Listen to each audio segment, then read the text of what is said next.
Hello, I'm Linda Strauss, Senior Director of Collections for the Autry National Center. In 2003, Los Angeles' oldest museum, the Southwest Museum of the American Indian, merged with the Autry Museum, and together we made a commitment to save one of the nation's most important collections of Native American artifacts.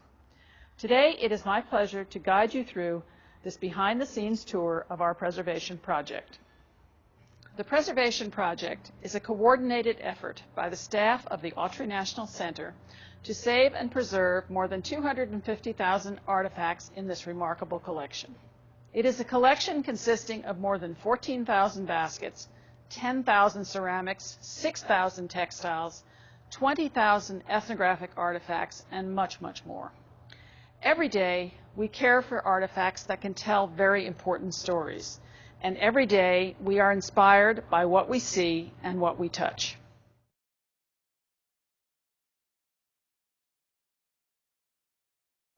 I'd like to take you on a journey of one artifact, a pair of Apache moccasins, so you can see all the steps of the preservation process.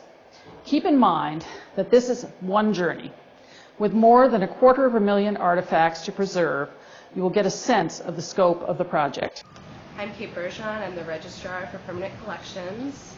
Registration is the first step in the preservation process. Right now, we are pulling 400 pairs of moccasins. Objects are very fragile, and any handling of them at all puts them at risk. So in this case, we're using handling trays to minimize touching the actual object. The moccasins are stored in one of the lowest levels of the tower, 2 levels below, where we clean and condition report them. The only point of access is down a steep, narrow spiral staircase. Because of these conditions, I'm only able to safely carry up a few pairs at a time. After we go downstairs and get the moccasins, we bring them to the clean room for assessment. I locate the accession number, which is essentially the object's ID number. We confirm the object's ID number with its electronic record in the database. Once that object is confirmed, we print out a barcode.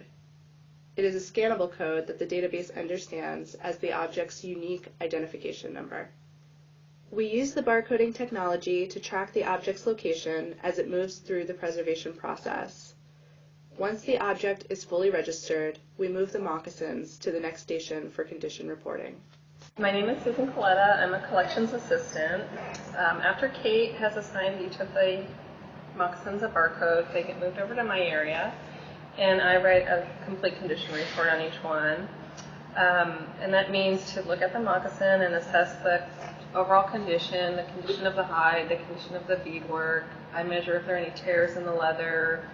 It's really important to write as complete and accurate a condition report as we can so that we know before we ever handle an object, the collections team can look at the electronic record and know what they're going to find. My name is Abigail Beres. I'm a conservation technician. I try to clean in between the beads to get any dust that might have accumulated, any grime that is loose grime that can come off. By using a filter, I avoid any beads getting stuck and being sucked into the vacuum. I'm using the vacuum in a very low setting. Okay, it could take anywhere from 20 to 30 minutes to clean a pair of moccasins, depending on the size and the intricacy of the design. We try to do it as quickly as possible, but also pay close attention to each pair individually. My name is Angie McGrew. I am the conservator for the project. My job is to plan for the short-term and long-term preservation of the objects that come through this process. These are beaded Apache moccasins. They've had some structural damage, which means the beads are starting to be loose in various places. They'll continue to lose them until we do some sort of stabilization. Sometimes we need to do a treatment, which means I'll sit down with it, I'll write a report, and the curator will approve anything that I do to the object. My name is Richard Mall, and I'm conservator at the Autry National Center. What I'm doing here at the Southwest Museum is analyzing the artifacts, in this case the moccasins, with an XRF, or an X-ray fluorescence analyzer. The reason we do this is to determine the elemental composition of the artifacts and to see whether or not there's any heavy metal contamination involved. What I'm looking for, especially, are things like lead, arsenic, and mercury, because these are the elements that made up the pest eradication formulas that they used in the 30s and 40s and 50s. This is a problem because during handling by the staff and also during repatriation, this material can pose a health risk. Issues of repatriation and the storage of culturally sensitive material must always be at the forefront of our plans. The Native American Graves Protection and Repatriation Act, a federal statute known as NAGPRA, is an important part of the preservation process. NAGPRA provides a set of guidelines that facilitate consultation with tribal representatives on all issues concerning the return of human remains and culturally sensitive material stored at the museum. My name is Naomi Abe, and I am a collection technician. My role on this project is to prepare the moccasins for long-term storage. First, I stuff the moccasins with a shaped filling. Since moccasins are made of leather and leather shrinks over time, this allows the moccasin to keep its original form.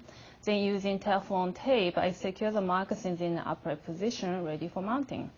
Finally, I create individual mount for its long-term storage.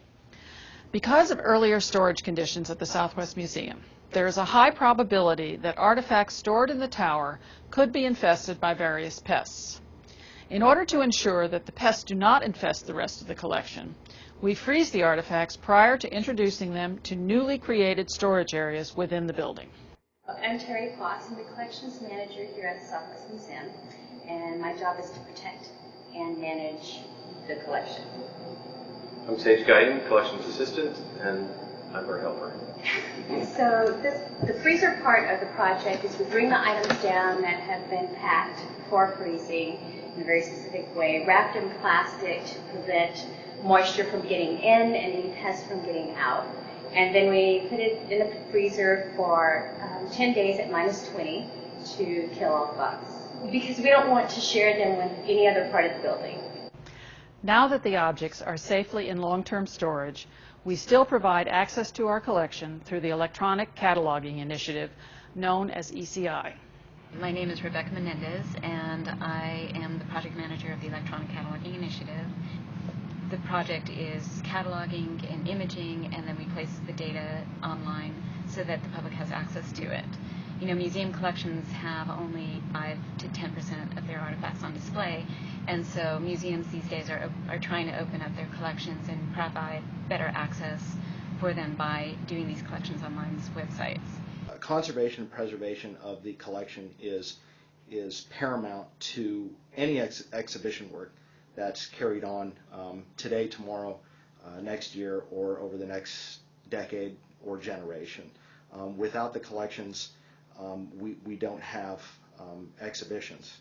Without exhibitions, we are unable to inform the broader public about the vastness and incredible history of Native peoples of North America.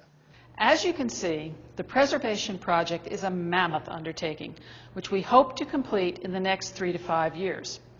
It is complex and intricate, but it is also enormously satisfying and rewarding. The collection is so fantastic that we don't know what we're going to look at or deal with each day. It's always amazing. Getting to work with incredible objects that are rare to see, that are unbelievably beautiful, and I think that's kind of it, really. It's just how incredible the objects are. To see the unique artifacts that I know haven't been seen by the public in over 50 to 100 years, I feel blessed to be able to look at such beautiful parts of our heritage.